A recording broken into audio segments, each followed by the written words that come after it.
Hi, this is Milana, and we're at Tap Tap in South Beach, Miami, showing you how to make mojitos. In this clip, I'm going to show you how to make a pineapple mango mojito. What is a mojito? Well, a mojito is a traditional Cuban drink that's drank at gatherings that was made by the field workers in the sugarcane for the plantation owners. Here at Tap Tap, we're famous for making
And here you have a pineapple mango mojito.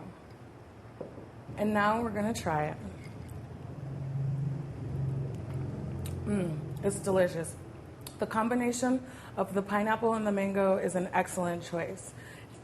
This is Milana making you a pineapple mango mojito, and thank you for watching.